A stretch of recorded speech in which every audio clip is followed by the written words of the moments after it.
Donc dans cette leçon, on va voir comment on peut créer donc une clé USB bootable et surtout la leçon principalement pour créer la clé USB bootable avec un Iron Boot CD, pas l'ancienne version, donc la nouvelle version qui prend 1 giga et 260 mégas, donc ici, l'ISO que j'ai là, voilà.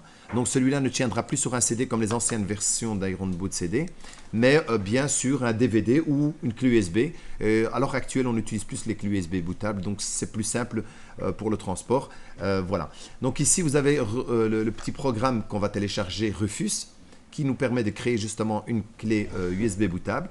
Vous avez ici une version installable sur le PC et puis vous avez une version portable, pardon, qu'on peut simplement lancer sans qu'elle s'installe sur votre machine pour pouvoir créer votre clé USB bootable. Donc ces deux softs sont déjà téléchargés, elles sont ici. Donc celle qui se termine avec le petit P, c'est la portable et celle-ci, c'est celle qui s'installe sur le PC. Elles sont très légères, elles font que 1 méga, donc ça va. Après, il fallait télécharger l'Iron Boot CD. Donc ici, l'Iron Boot CD, le lien, je le mettrai dans la description pour le téléchargement. Et là, vous avez l'ISO qui se trouve juste ici en dessous à télécharger également. Donc comme ça, une fois qu'il est téléchargé, ben voilà, vous l'avez là. Puis ici, ben, je lance j'installe donc le soft Rufus.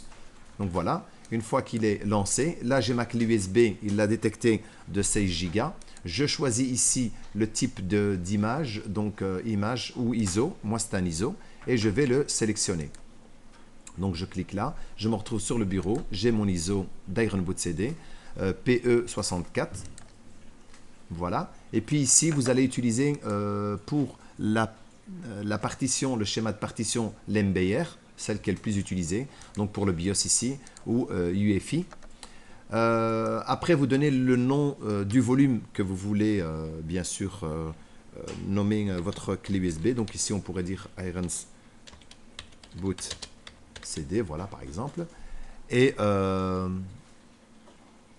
format de fichier NTFS qui permet à votre clé, si jamais vous avez des fichiers trop volumineux pour pouvoir les transférer sur votre clé USB, il est préférable de le mettre en NTFS au lieu du FAT32 parce que si vous avez un format plus que 4 Go aussi sur la clé USB pour le transférer, ben, ça ne sera pas possible et pas évident. Donc ici, voilà, là on va le laisser par défaut au niveau de la taille d'unité d'allocation qu'il a choisi. Et une fois qu'on a fait ceci, eh bien, on n'a plus qu'à sélectionner dans les options qui sont ici, un formatage rapide pour qu'il aille beaucoup plus rapidement, et puis pour le reste on peut laisser tel qu'il l'a, et puis on n'a plus qu'à appuyer sur démarrer pour qu'il puisse nous créer la clé USB. Vous recevez ce petit message qui vous dit comme quoi bah, tout ce qui sera dans cette clé USB bah, va forcément disparaître, donc s'il y a quelque chose, il faut tout d'abord le sauvegarder, et puis vous n'avez plus qu'à cliquer sur OK, et là il va commencer à effacer la partition, il va automatiquement créer la clé USB bootable sur cette clé là. Là ça va prendre un tout petit temps, et puis ben, juste après on va poursuivre l'utilisation justement dans une autre vidéo justement de l'utilisation de la clé USB bootable de Iron Boot CD. Donc ici 19%, patiente encore un petit peu. On est presque à la fin, donc 73% là. Donc ici, voilà, la clé, elle est terminée. Donc je fais fermer. Donc ma clé USB a été créée correctement. Donc si je vais vérifier ici dans mes PC là, elle a pris ce nom-là, elle est là. Donc c'est celle-ci. Voilà, j'ai tous les paramètres de ma clé USB, donc bootable d'Iron Boot CD. Voilà, donc là quand elle est créée, maintenant on va démarrer sur cette clé pour démarrer sur le Windows simulation Windows 10, on va dire. Donc voilà, mais pour ça donc on va le faire dans la prochaine vidéo. Et comme ça là vous avez créé votre propre clé. Et on pourra aussi la partitionner cette clé à l'aide d'Iron Boot CD. Et ça sera montré dans la deuxième vidéo.